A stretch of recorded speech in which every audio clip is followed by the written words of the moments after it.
Irmãos, bom, então vamos ler um salmo, e aí nós vamos fazer uma oração e vamos para a nossa aula, tá bom? Vamos ler um salmo 19.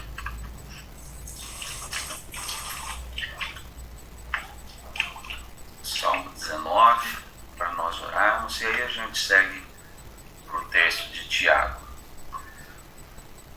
O Salmo 19 é bem conhecido e ele vai falar da forma como Deus se manifesta na criação. E ele diz assim, Salmo 19: os céus proclamam a glória de Deus e o firmamento anuncia as obras das suas mãos.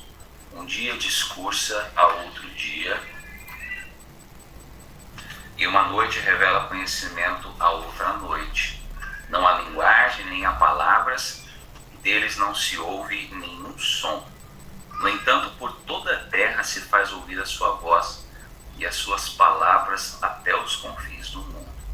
Aí pôs uma tenda para o sol, o qual, como um noivo que sai dos seus aposentos, se regozija como herói percorreu o seu caminho. Principia numa extremidade dos céus e até a outra vai ao seu percurso, e nada foge ao seu calor. A lei do Senhor é perfeita e restaura a alma. O testemunho do Senhor é fiel e dá sabedoria aos simples. Os preceitos do Senhor são retos e alegram o coração. O mandamento do Senhor é puro e ilumina os olhos. O temor do Senhor é límpido e permanece para sempre. Os juízos do Senhor são verdadeiros e todos igualmente justos. São mais desejáveis do que o ouro, mais do que muito ouro depurado. São mais doces do que o mel e o destilar dos favos. Além disso, por eles se admoesta o teu servo, em os guardar a grande recompensa. Quem há que possa discernir as próprias favas, absolve-me das que me são ocultas. Também da soberba guarda teu servo, que ela não me domine. Então serei irrepreensível e ficarei livre de grande transgressão. As palavras dos meus lábios e o meditar do meu coração sejam agradáveis na tua presença, Senhor, rocha minha e redentor meu. Amém. Nós temos na nossa teologia cristã reformada, no antigo catecismo de fé, de Westminster, eu ainda peguei um pouco disso na adolescência, e nós aprendemos lá a coisa básica da teologia cristã, que Deus se revela de duas formas, revelação geral, onde Deus se mostra como Criador em todas as coisas que Deus criou, céu, terra, mar, complexidade da vida, organização da vida. Mas isso não é suficiente, porque o pecado afastou o homem de Deus. E o nosso sentido foi embotado para Deus, apesar de Deus estar revelado, os atributos invisíveis de Deus estarem escancarados em tudo que Deus criou. Então vem a segunda forma de revelação, a revelação especial, que é Deus se revelando como Salvador. E essa revelação especial se dá através da palavra, diz isso a nossa doutrina. E é isso que esse salmo fala, na palavra, a importância da palavra, a direção que ela pode trazer, a restauração que ela pode operar em nós, as transformações que ela causa em nós. E o poeta usa aqui, o profeta, o salmista, figuras poéticas, é mais doce do que o mel, é mais preciosa do que o ouro, ou seja, a palavra é doçura, a palavra é tesouro para a alma. Então que a gente possa, nesse tempo tão confuso, de tantas vozes, de tantas dúvidas, que nós possamos atentar para Deus, falando conosco na criação, Deus falando conosco na palavra, Deus falando sempre conosco. E essa manhã Deus também possa falar ao nosso coração, através aqui da carta do nosso irmão Tiago. Vamos orar, gente? Vamos agradecer? Um dia de vida, semana, agradecer a sua vida, a nossa vida, o nosso lar. Deus tem nos preservado, Deus tem nos sustentado, tudo é motivo de gratidão. Vamos orar? Senhor, nós te louvamos. Obrigado, ó Pai, porque em primeiro lugar o Senhor se revela a nós. Quem somos nós, ó Pai, para o Senhor decidir se mostrar a nós, ó Deus, estar conosco, vir ao nosso encontro. Obrigado, ó Pai, porque mesmo quando nós, seres humanos, deixamos de te ver, de te perceber, o Senhor buscou uma comunhão maior, uma intimidade maior, por intermédio do teu Filho amado, Jesus Cristo, nosso Senhor e Salvador. Obrigado, ó Pai, porque o Senhor se revelou. Obrigado, ó Pai, porque o Senhor está sempre falando conosco, através de tudo aquilo que o Senhor criou, e principalmente através da tua palavra, Deus. Obrigado, ó Pai, porque o Senhor está sempre nos orientando, sempre nos mostrando a direção, sempre nos ensinando, ó Pai. E como nós precisamos, Senhor, de direção, de orientação, nesse tempo confuso, caótico, tempo de desilusão, de dor. Que a tua palavra, Senhor, seja âncora para a nossa alma, que as tuas promessas, que os teus ensinamentos sejam norte, ó Pai, para as nossas vidas. Ó Deus, que em nome de Jesus, Senhor, abra a nossa mente, abra o nosso coração, que a tua palavra seja agasalhada em nós e produza muitos frutos em nós, ó Pai. Nós pedimos para a tua honra e a tua glória. Em nome de Jesus. Amém. Amém. Muito bem. Então vamos lá. Hoje nós vamos falar um pouco sobre o tema da aula, é tentação. Tiago, capítulo 1, abra lá a sua Bíblia, verso 12 ao verso 15. Aí você pode dizer, mas pastor, a gente já tinha passado pelo capítulo 1. Eu sei, mas esses versículos nós havíamos pulado. Então nós não estamos seguindo uma ordem assim crescente da carta. Nós estamos fazendo textos, ou que a gente chama de perícope, que é a unidade de texto com começo, meio e fim, salteadas. Tá? Então hoje a gente vai pegar essa perícope aqui, essa unidade de texto. Esse é o tema de hoje. Então vamos lá. Primeiro é Tiago, capítulo 1, versículo 12. São só 4 versículos, mas um tema muito interessante. Tiago, no 1º capítulo, versículo 12. Eu vou ler aqui na versão revista e atualizada, tá bom, gente? Que acho que é a Bíblia que a maior parte de nós temos aí em mãos. E diz assim: bem-aventurado o homem que suporta com perseverança a aprovação, porque depois de ter sido aprovado, receberá a coroa da vida, a qual o Senhor prometeu aos que o amam. Ninguém, ao ser tentado, diga, sou tentado por Deus, porque Deus não pode ser tentado pelo mal, e Ele mesmo a ninguém tenta. Ao contrário, cada um é tentado pela sua própria cobiça, quando esta o atrai e o seduz. Então a cobiça, depois de haver concebido, dá à luz o pecado, e o pecado, uma vez consumado, gera a morte. Nós lemos Tiago no 1º capítulo, do verso 12 ao verso 15. O Dietrich Bonhoeffer, já falei várias vezes, o meu teólogo preferido, talvez até pelo testemunho dele.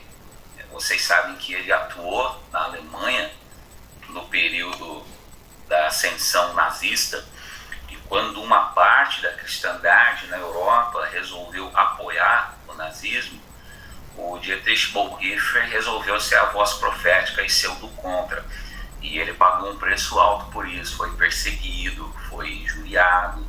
Ele dirigiu um seminário, na época o seminário foi depedrado, invadido, pessoas foram presas. Então tudo que ele escreve tem um peso muito grande assim do que ele passava naquele momento, daquelas provações, daquelas perseguições, a constante incerteza em relação à morte, a polícia nazista podia chegar, prender a qualquer momento, como de fato prendeu, e ele acabou perdendo a vida numa prisão dessas aí, 3 dias antes do cessar-fogo, Por pouco ele não saiu vivo. E o nosso irmão aqui, o Dietrich Bonhoeffer, escrevia muito sobre os dilemas da espiritualidade.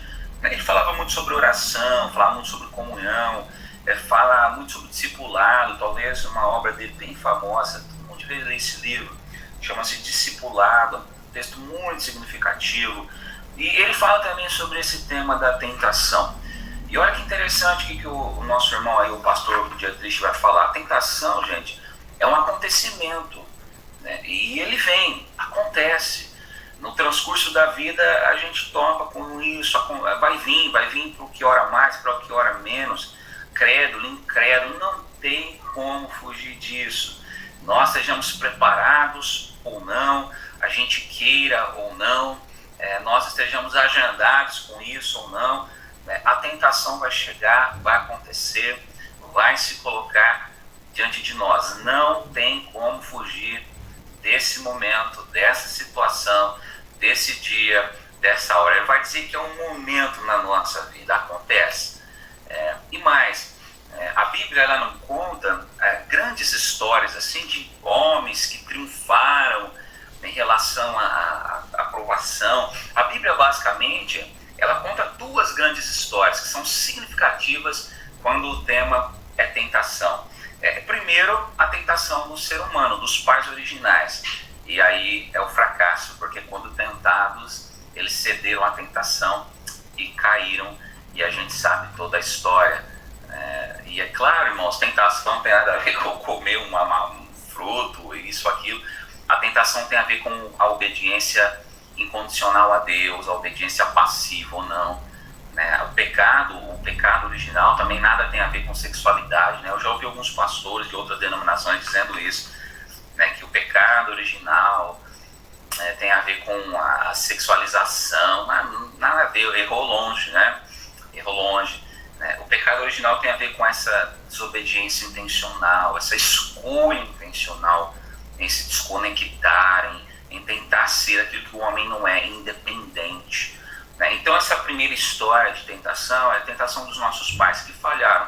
A segunda história de tentação significativa na Bíblia é a história de Jesus. Jesus, segundo Romanos, é esse novo Adão. Jesus, como esse novo Adão, esse novo representante da humanidade, também é tentado, só que diferente dos primeiros pais, Jesus não cede à tentação. Jesus vence a tentação. Então são essas duas grandes histórias que estão colocadas diante de nós, que são o nosso termômetro.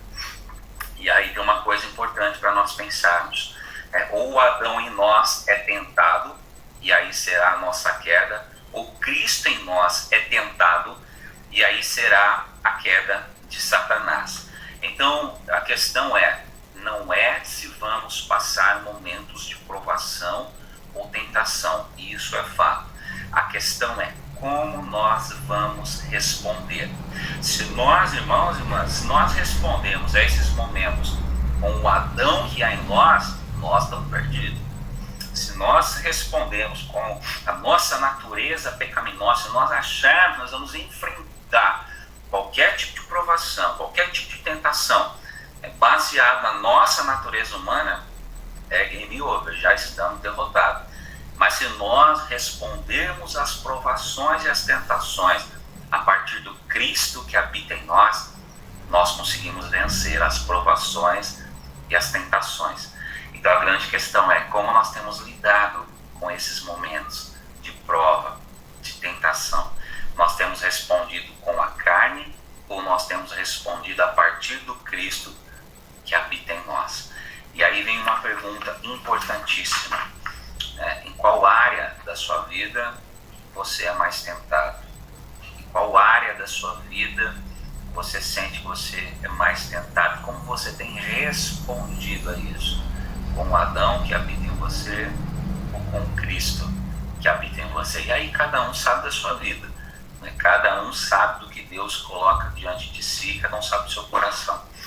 Vamos lá, vamos tentar pensar tudo isso então, que Tiago pode ajudar a gente a responder às provações, às tentações de forma positiva, para que a gente vença esses momentos, para que a gente cresça com esses momentos. Nós estamos fazendo sempre o estudo desde o primeiro, versículo por versículo. Então a gente está montando aqui uma estrutura que ajuda a gente a entender melhor o texto bíblico. Então vamos ver aqui uma possível estrutura desse texto. O texto de hoje ele pode se dividir em três formas. A primeira, versículo 12 e 13, Tiago vai falar a diferença entre tentação e provação. São iguais? Não são. E o prêmio da perseverança diante das provações. No segundo momento, ele vai falar da origem da tentação, de onde vem e de onde não vem. E no terceiro momento, ele vai falar o processo da gestação do mal no coração do ser humano. Como que isso acontece na minha vida, na sua vida? Como que o mal vai passar de uma tentação para o pecado em si, e o pecado gerando morte. Tá? Então, basicamente, essa é a estrutura que a gente propõe hoje, e a gente vai, então, esses 4 versículos. A diferença entre tentação e provação, origem, e como que acontece na nossa vida. E no final, eu coloquei aqui um adendo, como que a gente vence isso a partir do exemplo do próprio Jesus Cristo. Vamos lá. O texto diz assim: bem-aventurado o homem que suporta com perseverança a provação, porque depois de ter sido aprovado, receberá a coroa da vida, a qual o Senhor prometeu aos que o amam. Versículo 12, primeiro versículo. 2 palavrinhas-chave aqui, gente, para a gente entender o primeiro bloco do texto aqui. Perseverança e provação. O que Tiago pode nos ensinar a respeito das tentações, dos momentos de tentação, de angústia, de deserto? 2 coisas: provação e perseverança, 2 palavrinhas. E esse versículo aqui, gente, podia ficar traduzido assim também: feliz o homem que persevera na provação. O que quer dizer isso? Vamos lá. Primeiro, Tiago vai deixar bem claro que há uma grande diferença, e nós falamos isso lá na primeira aula, entre provação e tentação. Ele vai estabelecer aqui que há uma diferença, sim, gritante, porque a origem é diferente. Então, quando a gente pode falar, a gente pensa em provação, provações vêm de Deus. Deus permite que o cristão passe por provações. Mas a provação tem a ver também com o fortalecimento da alma. Alguém já disse com muita propriedade que o deserto é a escola de Deus. Deus nos permite ensinar, Deus nos permite crescimento.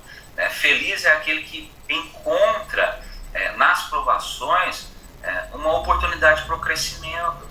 Uma vez que o deserto é inevitável, que a gente cresça nessas circunstâncias. A provação tem a ver com criar forças, tem a ver com aperfeiçoar. A tentação não. A tentação não vem de Deus. A tentação tem a ver com enfraquecimento, tem a ver com romper, tem a ver com deturpar a vida, deturpar o sentido da vida. Então, de lados opostos. Provação é uma coisa, tentação é outra. Então, enquanto a tentação quer nos levar para longe de Deus, a provação pode nos trazer para perto de Deus. A tentação leva você a violar a lei de Deus. A provação pode nos levar a desenvolver o amor, o temor pelo Senhor, pelo seu caminho. A provação pode criar em nós espírito de dependência. A provação pode ser oportunidade para nós nos achegarmos mais a Deus em oração, em meditação. Então, estão em lados completamente opostos. Vamos ver as 2 palavras-chave do versículo. Bem-aventurado o homem que suporta com perseverança a provação. Vamos começar pela segunda palavra, provação.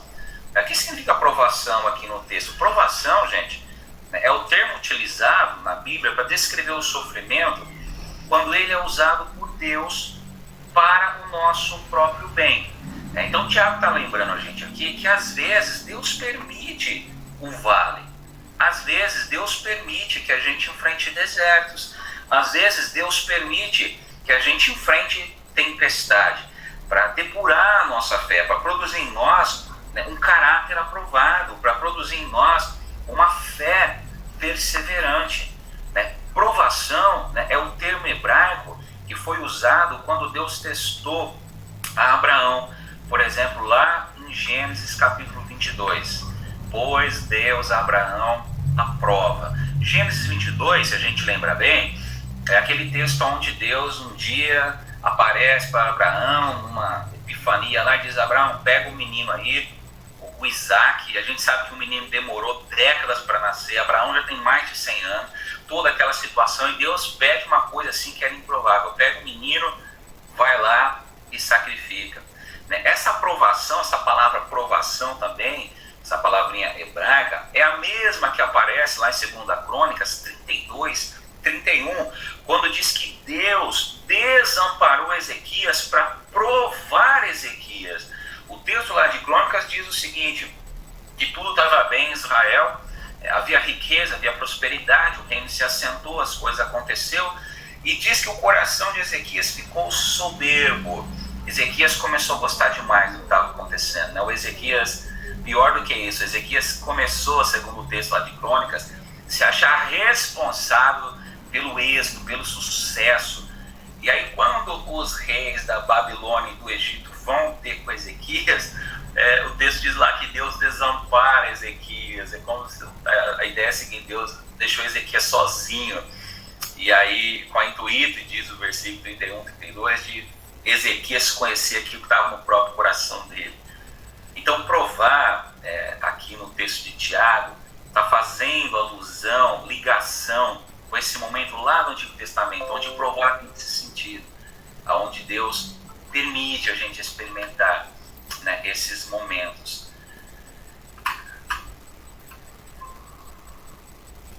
Vamos lá, aprovação. Eu gosto muito do Hernandes quando ele diz o seguinte: aprovação é um instrumento pedagógico, a aprovação é a fornalha de Deus para robustecer a nossa fé. Tribulação, gente, não é sinônimo nem falta de compaixão de Deus. E aí por isso que o Tiago vai dizer que o cristão deve se alegrar com a aprovação. Com ela nós aprendemos o caminho da perseverança. A aprovação é um momento para a gente ter um encontro de novo com a esperança. A aprovação é esse momento para nós sermos preparados para esses grandes embates da vida. E essa semana estou lendo um livro fantástico, comecei a ler um livro agora, chama Enraizado. E o autor trabalha essa questão também. Essa semana eu li uma frase no livro que eu achei fantástica, ficou martelando na minha cabeça, que eu achei que tinha muito a ver com esse texto aqui de Tiago. O autor aqui do livro, o Lichtman, ele vai dizer assim, que para a gente produzir frutos, Deus tem que fazer a gente maior para dentro do que para fora. Então, provações devem ser entendidas então como esses momentos nas quais Deus está estabelecendo na nossa vida pilares, irmãos, para que a nossa vida possa suportar o peso do chamado que Deus tem para nós, como foi na vida de Abraão, como foi na vida de Ezequias, como foi na vida de Tiago, como foi na vida do próprio Jesus na tentação do deserto.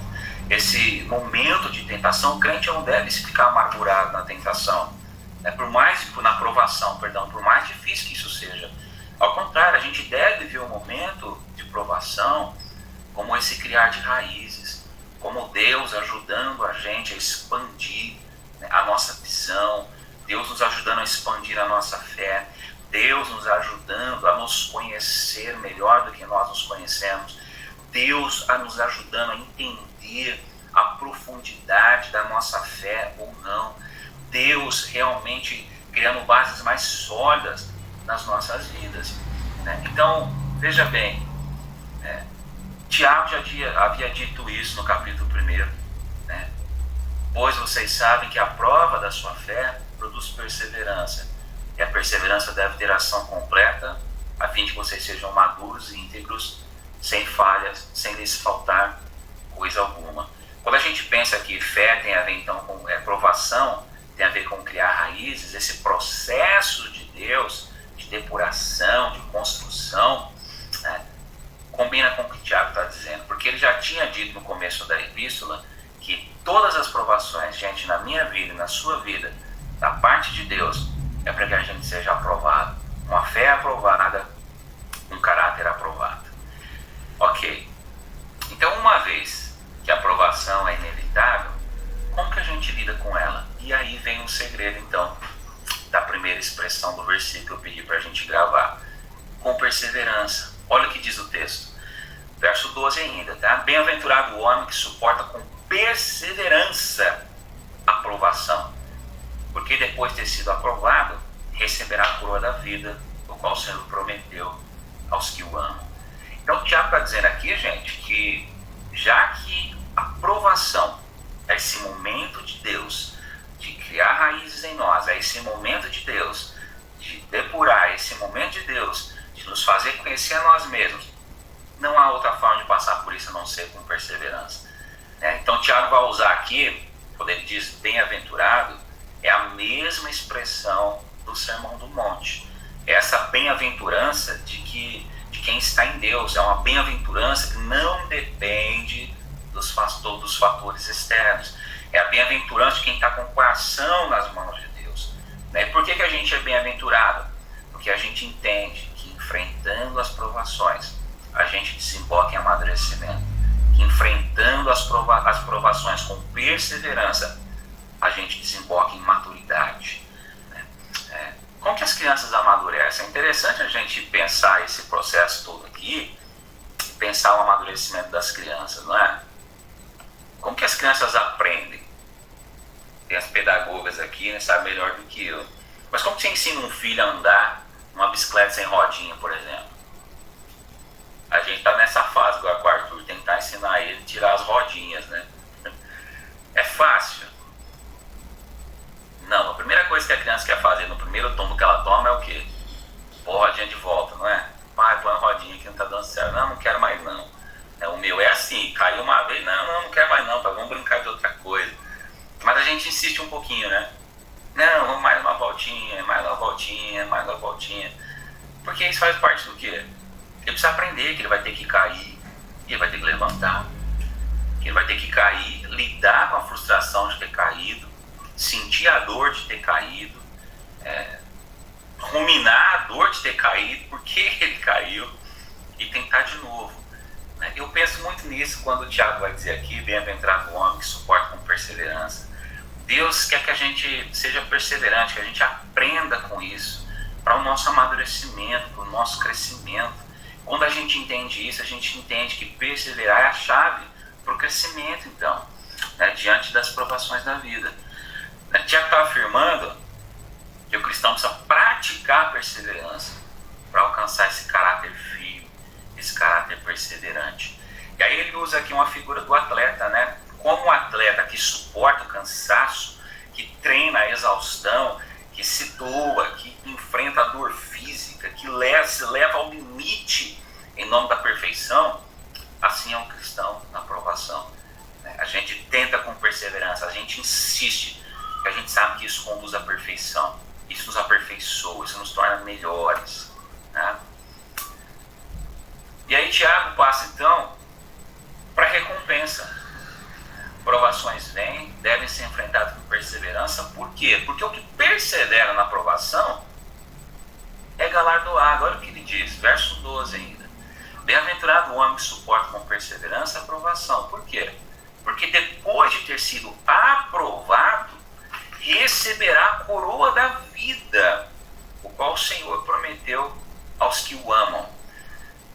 Essa expressão aqui, coroa da vida, pode ser traduzida também a vida como coroa. Interessante que a Bíblia usa muito essa expressão, da coroa. A Bíblia fala em coroa incorruptível, coroa de glória, coroa da vida, coroa da justiça, coroa da alegria. O que o Tiago está querendo dizer aqui, meu irmão? Aqui a vida cristã, quando ele diz isso aqui, a vida cristã é comparada com uma escola, a qual Deus vai dando diferentes provas. Se você for aprovado, você recebe um certificado, a coroa da vida, a vida como coroa. Na vinda do Senhor, aqueles que suportaram com perseverança a aprovação, que foram aprovados, porque reagiram de forma certa na aprovação, não se fecharam, não desistiram da fé, não apostataram, ao contrário, se chegaram a Deus, provaram que realmente amam a Deus, que continuaram amando Deus na aprovação. Esse é o X da questão de Tiago aqui. A aprovação revela o tamanho do amor e aonde está firmado esse amor. Por isso ele coloca aqui a coroa como meta, como recompensa. É como se Deus dissesse assim, olha, parabéns, eu sei que você realmente me ama, porque no momento mais difícil você mostrou prova disso. Quando faltou o que comer, quando faltou o que beber, quando faltou o que vestir, quando você enfrentou o Covid, quando você enfrentou o luto, quando você enfrentou a decepção, quando você enfrentou o desamor, quando você enfrentou o problema familiar, você continuou me amando. Eu sei que você me ama. Essa é a ideia do versículo. É Deus satisfeito com aquele que mostrou amor por Deus no momento mais difícil. E aí esses que realmente amam a Deus incondicionalmente, principalmente nos momentos de prova, segundo a mentalidade do Tiago aqui, são aqueles que herdam a glória eterna, porque não amam as condições que Deus proporciona, não amam verdadeiramente Deus da vida, não amam as situações, amam o Deus que está conosco em toda e qualquer situação.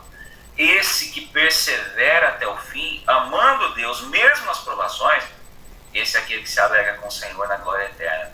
Essa é a ideia do Tiago aqui. Esse é o que recebe a vida como coroa. Na vinda, e quando isso? Na vinda do Senhor. Aqueles que suportaram com perseverança, foram aprovados, porque reagiram de forma certa, receberão essa coroa, a vida como coroa, recompensa pelo andar com Deus. Então pensa comigo, primeiro versículo, olha, a gente não saiu nem do primeiro versículo, ele vai ensinar 3 coisas, recapitulando. Provações fazem parte do processo de aperfeiçoamento espiritual, do caráter.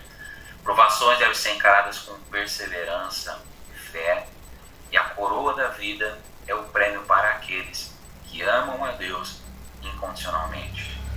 E provações são oportunidades de Deus para que a gente demonstre esse amor. A forma como eu e você reagimos nas provações diz muito do quanto nós amamos a Deus ou não, do quanto nós realmente estamos maduros na fé ou não. Eu tenho comigo, irmão, não sei se vocês concordam, que o momento onde a gente realmente demonstra maturidade na fé é na hora da provação, é na hora da escassez, é quando os planos dão errado, é quando as frustrações acontecem, é quando a família não vai bem, é quando as nossas viabilizações pessoais não acontecem. É nessa hora que a gente demonstra se realmente nós amamos a Deus ou não. É nessa hora que a gente mostra, a gente persevera com Deus por quem Deus é, ou por aquilo que a gente acha que Deus tem que fazer e tem que abençoar na nossa vida.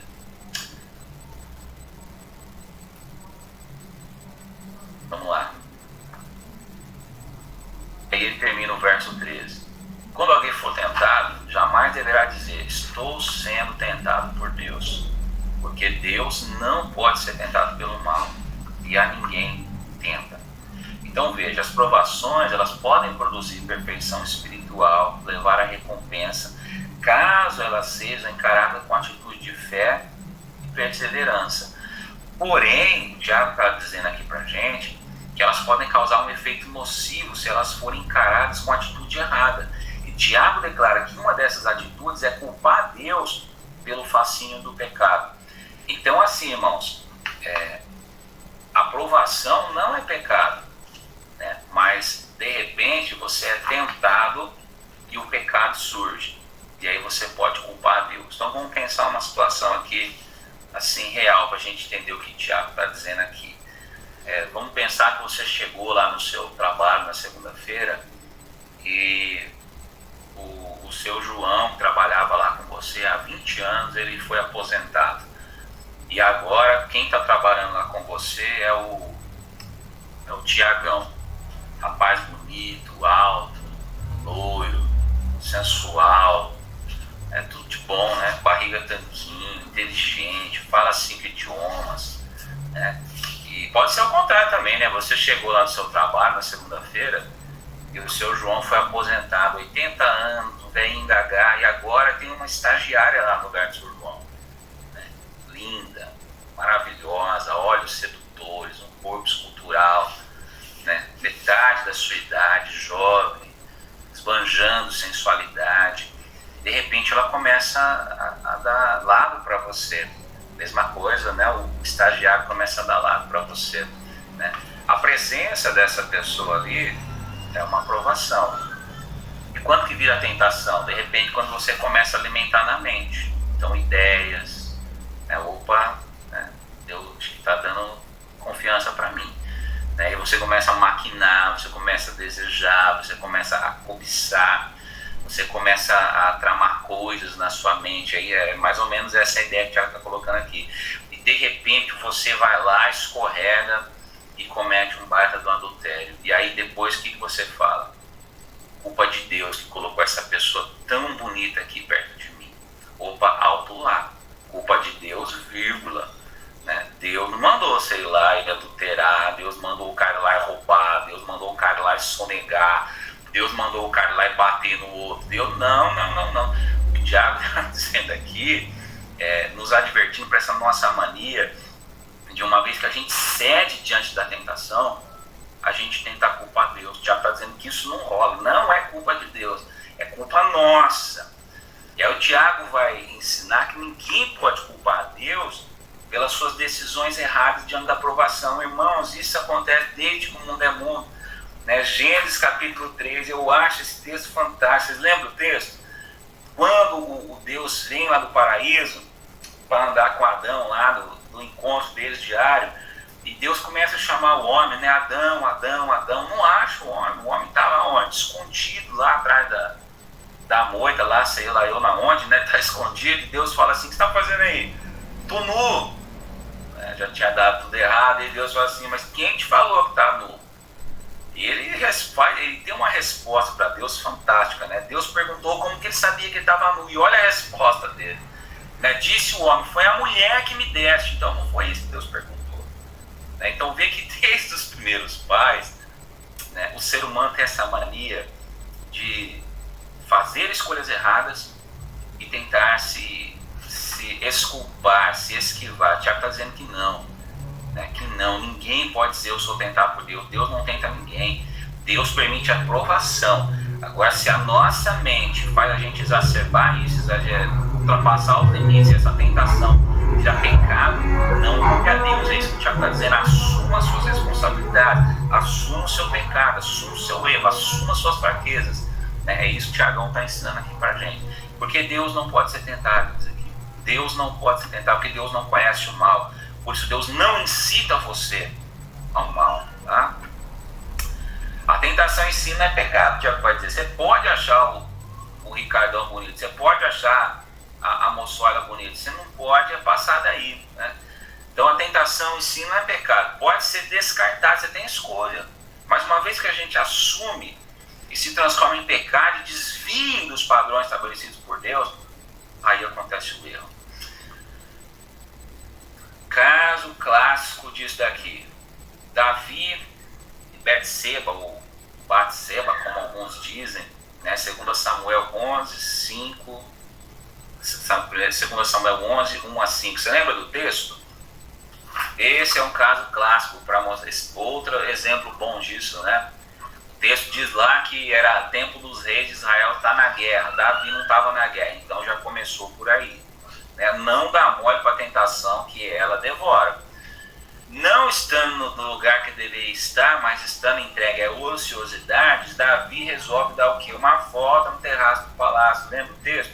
E ele está lá no terraço, muito bonito. Eis que ele olha, e quem é que ele vê lá? A vizinha. E diz o texto que ela, eu acho que essa mulher devia ser linda demais, porque o texto da Bíblia diz que a Betseba, né, era muito formosa. Ó, a Bíblia chamar uma mulher de muito formosa devia ser linda demais, né? Devia ser uma Miss Israel da época. Né? Era problema Davi ter achado a mulher bonita? De jeito nenhum. Beleza existe, Deus fez bela. Mas olha como é que esse troço vai ganhando espaço. Ele manda chamar a mulher lá no palácio. Né? Quando ele manda chamar, já estava com a intenção errada. E aí você conhece o texto: adultera, faz o que não deveria fazer, e pecado, um abismo chama outro abismo, diz a Bíblia. A mulher engravida, eles chamam a mulher lá, vê que ela faz aquela trama toda, chama o marido da mulher, né, mata o marido da mulher, é toda aquela confusão. Então o que o Tiago está alertando a gente? Né? Descarte a tentação antes que ela vire pecado na sua vida. E depois que virar pecado, se for nocivo e destruidor, como o pecado sempre é, não culpe Deus. Não culpe Deus. Muito bem. O que o cristão pode fazer para fugir da tentação? Vamos pensar junto aqui. O que o cristão pode fazer para fugir da tentação? A gente já aprendeu. Provação e tentação são diferentes. Provação vem de Deus, pode depurar. São oportunidades para a gente provar que a gente realmente ama a Deus e vamos ser galardoados com a vida eterna, porque quem ama a Deus recebe a vida eterna como recompensa. Tentação não vem de Deus, vem de nós mesmos diante daquilo que nós cobiçamos. Então, como que a gente pode fazer para fugir da tentação? E aí, se vocês puderem me ajudar, eu vou ficar bem feliz. Quando você pensa nesse tema, pensa nesse assunto, né? O que fala ao seu coração isso?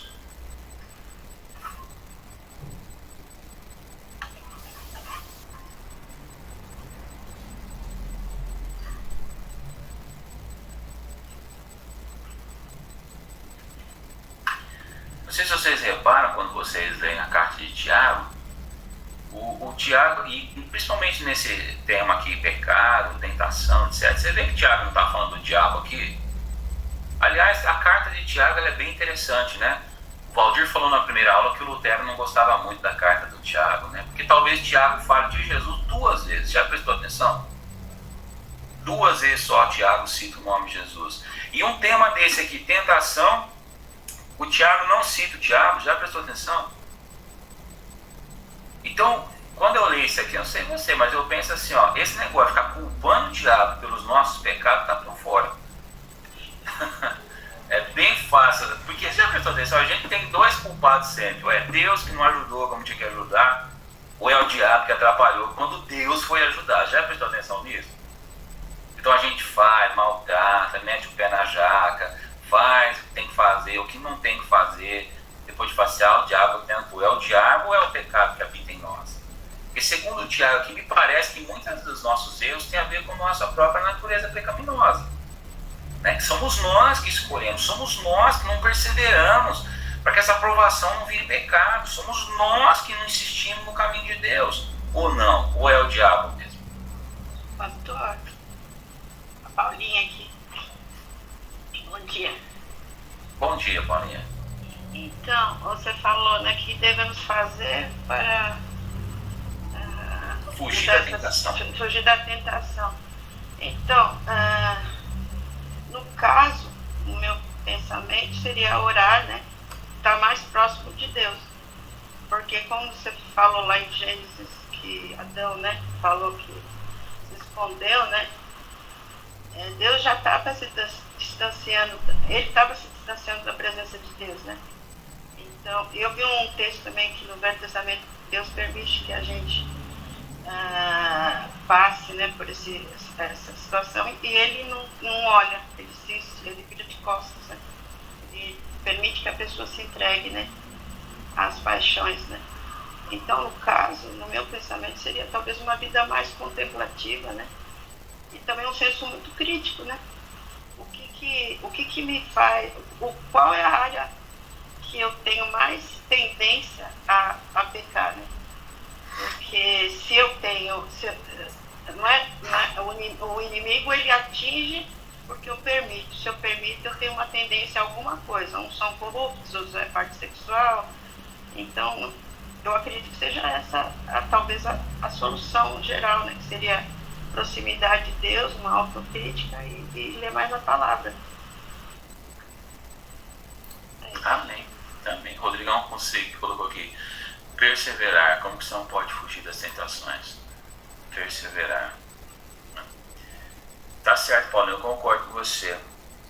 Eu lembro quando a gente era pequenininho, meu irmão gostava de brincar com fogo, né? Ele tinha uma mania, se bobeava, ele pegava lá os fósforos e flertar com aquilo que é tentação é brincar com fogo, você vai acabar queimado. Então, foge disso. Como o Rodrigo colocou ali daí, persevera, irmão. Foge disso. Não brinca com fogo que você acaba queimado, já dizia a mamãe da gente, né? Alguém mais, irmãos? O Davi podia ter evitado lá o problema com a Betseba. Podia, né? Podia, né?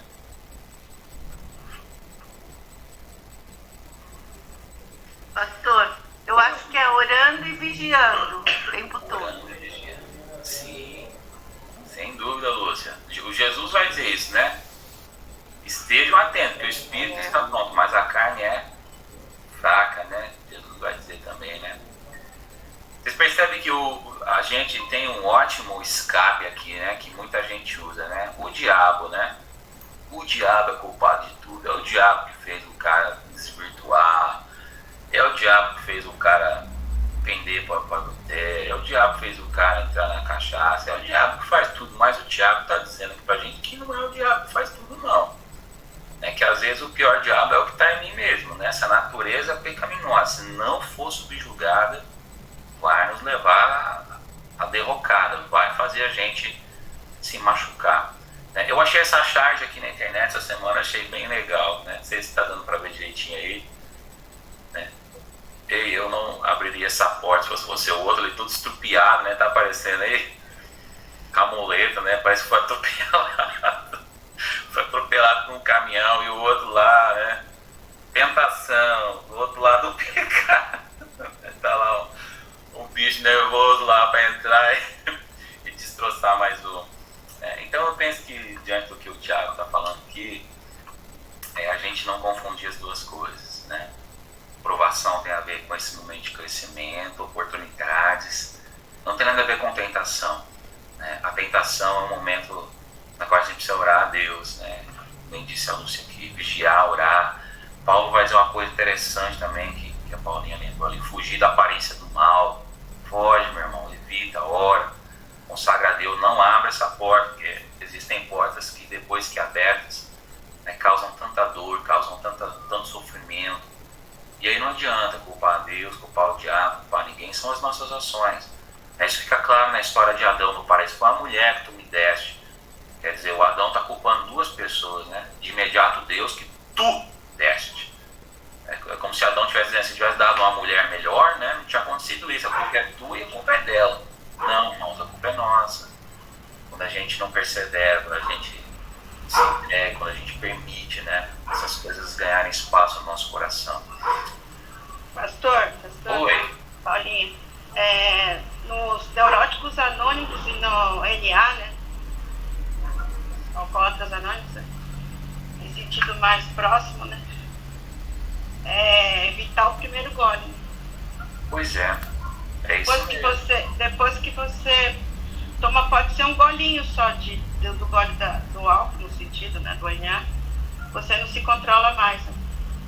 E dependendo da tendência que a gente tenha, né? Porque geralmente o pessoal fala que o pecado é só a parte do adultério, né? Tem várias coisas. Né? É tudo, né? É tudo, né? De excessos, né? Excessos. Sim. Boa observação. Às vezes a gente observa pecado como só coisas relacionadas a isso mesmo, né? Parte sexual, vícios, drogas ilícitas ou ilícitas. Mas a gente pode pensar essas coisas aqui, por exemplo, também nos relacionamentos pessoais ou interpessoais. Né? Então vamos pensar isso aqui no âmbito da igreja, né? O irmão me magoou, me ofendeu, falou que eu deveria ter falado. Né? Eu sou tentado a fazer o quê? Apagar o mal com o mal, não é? Responder ríspido da mesma forma, feri-lo como ele me feriu. Você percebe, por isso que o Dietrich Bonhoeffer vai dizer que tentação é um momento. Então naquele momento eu sou tentado a ferir aquele irmão como ele está me ferindo. E se eu der vazão à minha natureza pecaminosa, essa tentação vai virar pecado, porque eu vou falar borracha para o irmão, eu vou tratá-lo com rispidez. Mas se eu escolho submeter a carne ao espírito, eu pago o mal com bem. E eu posso responder com brandura, com doçura. Quando eu sou desafiado a andar a segunda milha, eu sou tentado a dizer que não. Mas eu posso me submeter a Deus, ao espírito de doçura de Jesus e vencer e caminhar a segunda milha. Então, né, Paulinho, a gente pode ampliar isso para todas as esferas da vida, né? Não só realmente pecados sexuais, né? Você percebe como isso é a todo instante, esse negócio dessa tentação? Você está numa pendura danada, né? O cara está vendendo almoço para pagar a janta. Vai no mercadinho da esquina, o cara devolve 50 contos de troco, devolveu o troco errado. Né? É oportunidade de você comprar uma caixa de leite para as crianças, o que você faz? Você volta lá para devolver o dinheiro, você fica com o dinheiro, sabendo que o caixa vai devolver o dinheiro. Você é tentado a ficar com o dinheiro, mas você volta lá, porque na provação eu continuo honesto, eu continuo temente a Deus, crendo que Deus vai prover. Você percebe? Então, a todo momento, gente, nós temos que escolher. né, diante da tentação, obedecer ou não obedecer. Né, das coisas mais corriqueiras, mais complexas. Né, tudo é escolha. Falo mal do meu amigo da sessão com o chefe ou não falo? Falo mal do chefe com o meu amigo ou não falo? Né, todo dia a gente está escolhendo. Vamos lá. Segunda coisa, então, segundo momento do texto, o processo da gestação do mal no interior humano. Olha o que o Tiagão vai dizer aí, verso 14. Ao contrário, cada um é tentado pela sua própria cobiça, quando essa o atrai e o seduz. Então a cobiça, depois de haver concebido, dá luz ao pecado. E o pecado, uma vez consumado, gera a morte. Então olha o que ele diz. Em si mesma, a tentação não é pecado. Né? Apenas quando a pessoa, por um ato de vontade intencional, cede a essa atração, abraça essa atração, aí surge o pecado. E aí Tiago descreve, né, de modo vivo essa sequência, usando figuras do nascimento e do amadurecimento, figuras que todos conhecemos. Né? Então como que ele vai colocar isso? A concupiscência aqui, então, é retratada como uma mãe. Ela está gestando, e quando ela dá à luz o pecado, a concupiscência, quando ela é atendida, ela vai gestar, vai nascer. E o que nasce da concupiscência que é atendida? O que nasce quando eu cedo ao pecado, quando eu cedo à tentação? Nasce, né, o pecado. E esse pecado, uma vez levado a termo, gera a morte, porque o salário do pecado é a morte.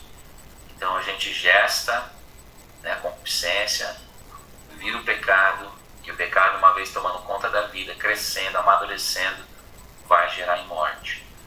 Né? Então não é pois contra Deus, mas contra si mesmo que o homem deve resistir, irmãos. Ou mais precisamente contra as forças que habitam nele, e contra as suas cumplicidades com ela. Né? Então não é com Deus que a gente se revolta. Nós vigiamos contra nós mesmos, com a graça de Deus, para que a gente não entre nesse processo, para não conceder aquilo que machuca, aquilo que afasta de Deus, aquilo que gera a morte. Né? Tentação, aprenda a resistir. Aí eu coloquei ali embaixo o caso de Jesus Cristo. Para a gente encerrar hoje, nós vamos acabar na hora, hein? Começamos na hora, vamos terminar na hora. 1 hora de aula cravada. Caso de Jesus Cristo. Eu acho que o melhor exemplo disso tudo é o próprio Jesus Cristo, de tudo isso que o Tiago está falando. Tentação de Jesus. Quando Jesus é batizado, lá nos evangelhos, e desce, né, ouve do céu aquela voz: esse é o meu filho amado, em que me comprazo, me alegro, me satisfaço, etc. Desce o Espírito Santo em forma corpórea de pomba. E quando sai do batismo, para onde Jesus é levado, irmãos? Me ajude aí, você que lembra bem da Bíblia. Para onde Jesus é levado? Quem lembra? Logo após o batismo, qual é a cena seguinte? Deserto. Exatamente, Valdir. Quem leva Jesus para o deserto?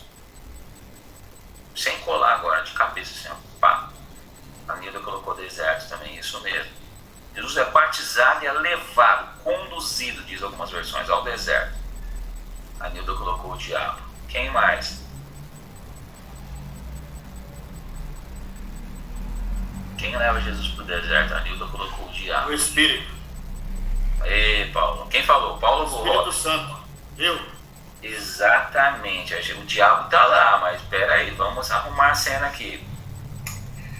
O texto diz assim: e logo após ser batizado, foi Jesus conduzido pelo Espírito, e o Espírito lá é com E maiúsculo, ao deserto. Vamos montar a cena do Tiago aqui. Deus permite provações. Jesus estava sendo levado por um momento, pelo próprio Espírito Santo, a provação. Chegando lá, aí a Nilda acertou aqui. Quem começa a jogar as ideias na cabeça de Jesus? O diabo. O diabo. E aí vai trabalhar com o que dói mais. Né? Tá com fome?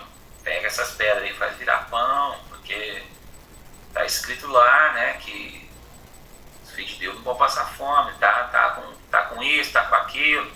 Né? Percebe que ele começa a trazer propostas, né? A tentação acontece. Até então tudo bem. E como Jesus resiste? basicamente, Jesus resiste de duas formas. Primeiro, irmãos, mostrando firmeza na palavra. Todas as vezes, nas 3 tentações, Jesus rechaça o inimigo dizendo: está escrito, está escrito, está escrito. Na primeira vez ele diz: nem só de pão, está escrito, vírgula, nem só de pão o homem viverá. Segunda vez usa a palavra de novo: está escrito, vírgula, não tentarás o Senhor teu Deus. Terceira vez, de novo, Jesus usa a palavra: está escrito, só o Senhor teu Deus adorarás e a ele prestará culto. Então, irmãos, talvez não, né? A partir do próprio Jesus, o primeiro remédio é a palavra. Nós precisamos estar embebedados da palavra, encharcados da palavra. Precisamos conhecer a palavra, pautar a palavra. Nós temos um problema sério aqui, o ser humano moderno, que nós construímos nosso conceito de verdade. Então cada um acha o que é certo e o que é errado a partir do seu coração. Só que o provérbio vai dizer assim que os caminhos do nosso coração, aparentemente bons, ao final são caminho de morte. Então esse negócio de pensar que eu decido o que é certo e errado está por fora. Nós precisamos estar firmados na palavra. É a palavra que vai ser âncora diante da tentação. É a palavra que vai dizer o caminho que eu vou tomar. É a palavra que vai me sustentar para mim tomar a decisão correta na aprovação e na tentação. Sem a palavra, eu estou perdido. Como que eu vou resistir a isso? Segunda coisa que Jesus usa: primeira, a palavra, isso é nítido. Segundo, a submissão a Deus. Porque o pecado das pedras em pães é o pecado do faça você mesmo. O que o diabo está dizendo é o seguinte: olha, não precisa esperar o pai te suprir a sua fome. Vai, você está com fome, faça você mesmo. Toma a sua atitude e faça essas pedras virar pães. Ao final da tentação, o texto diz lá assim, ó, deixando o inimigo, deixando Jesus, os anjos de Deus se aproximaram e o serviram. Segunda coisa, gente, resistir à tentação é confiar na provisão de Deus. Jesus não faz ele mesmo, ele confia na provisão de Deus. Ninguém, irmão, se não confiar na provisão de Deus, vai se manter íntegro na provação e muito menos na tentação. É Deus, no momento de tentação ou no momento de provação, deserto, de seca, de braveza, a gente tem que crer que Deus vai suprir. Nós temos que crer que Deus vai cuidar de nós temos que crer que Deus vai fazer o sobrenatural, nós temos que crer que Deus pode operar o livramento, nós temos que crer dependência, submissão. Jesus, na oração do Pai Nosso, diz assim: livrai-nos do mal. Jesus não embate, não ensina a gente a entrar em embate, mas a depender de Deus, para que Deus livre desse mal. Já prestou atenção na oração do Pai Nosso? Livrai-nos do mal. Jesus não diz assim, ó, vai lá e peita o mal, não. Livrai-nos do mal quer dizer: Senhor, eu não posso, mas tu podes. Passa isso de mim, Senhor. Então, irmãos, ninguém vence tentação se não estiver ancorado na palavra e firmado na dependência de Deus. Tá? Vamos pensar um pouco nisso? Como que a gente lida com tudo isso na nossa vida? Como que a gente lida com os momentos de deserto e de tentação? Se nós já aprendemos que perseverança é tudo nesse processo, se nós já aprendemos a descansar em Deus nesse processo de provação, que é diferente de tentação, a gente viu aqui, né?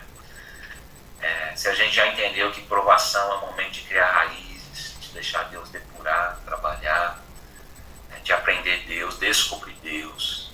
Se nós já conseguimos entender na nossa vida deserto como momentos de academia de Deus, de depurar de Deus, e como que a gente lida quando as tentações colocam escolhas diante de nós, todo dia, toda hora, todo momento. Vamos pensar um pouco nisso? Semana que vem a gente continua e a gente vai para o capítulo 3. Agora a gente vai para o capítulo 3, que acho que a gente esgotou agora capítulo 1 e capítulo 2, do texto aqui do Tiago. Vamos orar, vamos falar com Deus, pedir que Ele nos fortaleça, nos abençoe. Coloquem diante de Deus em oração, a área mais fraca, na nossa vida, no nosso coração, onde nós somos mais tentados. Vamos colocar diante de Deus, ou colocar diante de Deus também os nossos desertos, que está nos provando, que está nos testando. Vamos colocar diante de Deus em oração.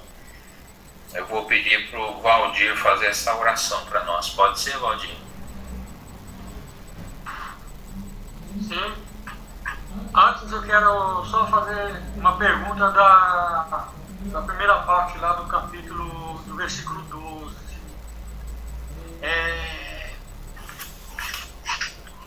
Coroa da vida, ela está para a glorificação ou nós já desfrutamos desse momento? Então, eu entendo duas coisas importantes desse texto aí. Eu fui ensinado quando era pequeno que a gente ia chegar lá no céu e receber uma coroa mesmo, né? De ouro, de prata, de honra, etc. Hoje eu entendo que não. Essa palavra coroa aí do texto bíblico é a mesma palavra que Paulo usa em Coríntios quando ele fala do atleta que é coroado. Mesma palavra que ele usa em Filipenses quando ele fala também do atleta que é coroado. Essa palavra coroa, sabe qual coroa que é essa que está no Novo Testamento aí? Aquela coroa de louros, sabe aquela coroa que o atleta na Grécia Antiga recebia, que colocava assim, que era só um capinzinho lançado assim? Essa palavra coroa aqui no Novo Testamento é essa coroa de ramos. Então, na verdade, a gente percebe aqui no texto que não é coroa, né? A tradução correta é esse aqui: a vida como coroa. Né? A vida eterna será essa coroa. A tua coroação final é essa vida eterna. Então, Valdir, é uma coroação final. Né? É o prêmio final que você recebe, é o prêmio máximo que você recebe, entrar nesse gozo celestial, entrar nessa vida eterna, onde não tem choro, não tem lágrima, não tem mais ranger de dente, não tem mais angústia. Né? Eu entendo isso. Né? Isso é um pódio. E isso é o que a gente vai receber lá no final. Né? Você já pensou? A gente pensa que é uma coroa, mas não quer pensar assim, pensa, né? Cada um tem de que aí eu penso do jeito que a Bíblia ensina, né? Todo mundo de coroa lá, não é bonito que a sua, né? Porque eu perseverei mais, ele perseverou menos. Ô meu filho, que coisa feia, né? No céu nós não vai ter isso não, né? Coroa da vida eterna como recompensa final. Eu creio nisso, para mim é isso disso que o texto fala, né? Tá bom?